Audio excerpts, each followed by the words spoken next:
সারা বিশ্ব জুড়ে নাকি তেলের সংকট, কিন্তু আমরা জানি তেল আসলে দু ধরনের।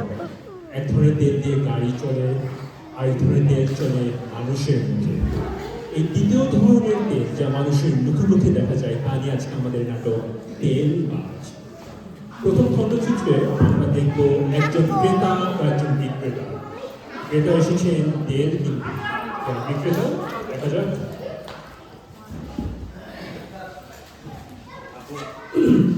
আসেন ভাই আসেন, কেমন আছেন? অনেকদিন পর দেখা, আজকে কি সদাই লাগবে? বউ তো বলছিল কি জানি বলছিল, বউ তো বলছিল তেল নিতে, তেল তেল তেল কি তেল নেবেন? সরিষার তেল, সয়াবিন তেল, মনে হয় সরিষার তেল, সরিষার তেল। ভাই আমার চয়েস সেরকম, এই যে সরিষার তেল, একেবারে খাঁটি সরিষার তেল, মাত্র ওই গ্রাম থেকে ভাড়ায় নিয়ে আসা হয়েছে ভাই। আর এটা এটা দিয়ে আপনি খাইতেও পারবেন, আবার ধরেন ভাবিকে নিয়ে গা হাত পা মালিশও করাই দিবেন। সরিষার তেল বলছিল নাকি মনে সয়াবিন তেল বলছিল? আমিও তো সেটাই বলি, আপনাকে ভাবি ওরা সয়াবিন তেলের কথাই বলছে। একেবারে খাঁটি জিনিস ভাই, এটা একেবারে শুধু বিদেশ থেকে আসছে, পিউরিফাইড করা। এটা দিয়ে আপনি ভাজা করা ঠিক মতো খাইতে পারবেন, ভাবি আপনাকে সেরকম ভালো হবে। আর এটাই এলো না মনে হয় সয়াবিন তেল না, আমার মনে হয় কেরোসিন তেলের কথা বলছিল। ভাই, আমার তো তাই মনে হচ্ছিল, আপনি মনে হয় একটু ভুল বলতেছেন। কারণ এখন সারা দেশে বিশ্বের যে অবস্থা, তাতে কেরোসিন তেলই দেওয়ার কথা। তো কেরোসিন তেল ভাই, এটা একেবারে জব্বরজনক। এটা ভাই আসলে আরব দেশ থেকে, সেই জাহাজে করে সেই রকম জিনিস ভাই। এই তেলের উপরে সারা দুনিয়া ঘুরতেছে, গাড়ি বাড়ি সব কিছুই ঘুরতেছে তেলের উপরে। একেবারে ঠিক নয়, কেরোসিন তেল দিয়ে। আমাদের টেনশন বাড়াই দিলেন, বউ কিসের তেলের কথা বলছিলাম তো ভুলে গেলাম। যাই, আপনার কথা শুনে আমি সব তেলই লয়ে গেলাম, আর কি করার। দেখলেন সবাই, ক্রেতা এলেন তেল কিনতে, ফিরে গেলেন খালি হাতে। তিনি তেল কিন্তু পেলেন, তিনি কি খালি হাতে গেলেন না, তিনি অনেক তেল পেলেন, এবার সে তেল দিয়ে কিন্তু পেটের প্রধান মিটবেন, মনের স্বাদ মিটতে পারে। তো এই তেলের চর্চা কিন্তু চলছে। তো এখন আমাদের দ্বিতীয় খণ্ডচিত্র, এবার একটি কর্পোরেট অফিস, একজন বস ও তার সহকর্মী। দেখা যাক তেলের বাজারে কিভাবে তেলের স্মাদি হচ্ছে।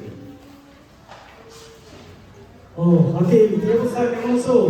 জি স্যার, সেরকম। আপনি থাকতে আমার তো আর ভালো না থাকার কোনো কারণ নাই, ঠিক না স্যার? আপনি আসেন বলেই আমরা সবসময় ভালো আছি স্যার।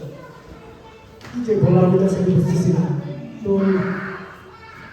কি ব্যাপারে বলতেছেন, বুঝতেছি না, বলতে দেখি। স্যার, আপনি হলেন আমাদের ইন্সপাইরেশন।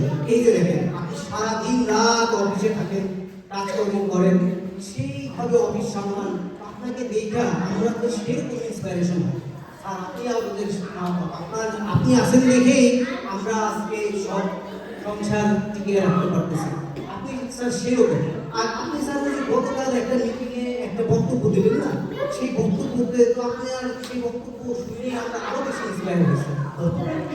জি স্যার, কিসের মিটিং ছিল? আমি তো বাবু টেনিস খেলতে গেলাম। ও স্যার, হ্যাঁ মনে করছি। আমি টেনিস খেলার কথাই বলতেছিলাম। স্যার, আপনি তো সেই রকম জিনিস চিন্তা করেন, সারাদিন অফিস করে তারপরে আবার টেনিস খেলেন, শরীর প্রতি সেরকম ঠিক থাকে। আমি তো স্যার সবাইকে বলি, এই যে দেখো আমার স্যারের মতো হওয়া, সে অফিস করে, ও বাচ্চা সামলায়, তারপরে আবার ঠিকই জিম করে শরীর ঠিক থাকে। স্যার গত মাসে 30 দিনই তারপরে আবার জিম করছে। থামো থামো, 30 দিন কি বলো তুমি? গত মাসে মানে 2 সপ্তাহ বিদেশে গেছিলাম, আমি ট্যুরে ছিলাম। স্যার একটু ভুল হয়ে গেছে। না না না, ঠিকই আছে, স্যার আসলে বিদেশ গেছে। ভাবির চয়েস সেরকম। স্যার ভাবিকে নিয়ে ফ্রান্সে গেছিল বেড়াইতে, 2 সপ্তাহের জন্য ভ্যাকেশনে গেছে, সেই রকমই। স্যার একটা কথা বলি, আপনার শার্টটা কিন্তু এরকম লাগতেছে, এটা কি ভাবি চয়েস করে দিয়েছে? না না না, এটা আমার বড় ভাই আমাকে গিফট করছে। ও তাই তো বলি, আসলে তো তাই, আপনার ভাইয়েরই চয়েস হবে।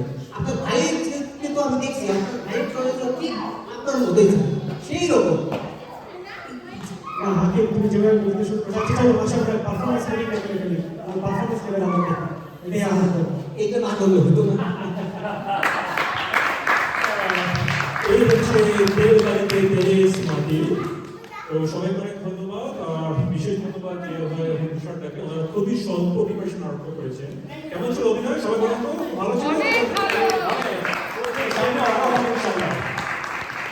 সবাইকে অসংখ্য ধন্যবাদ। আর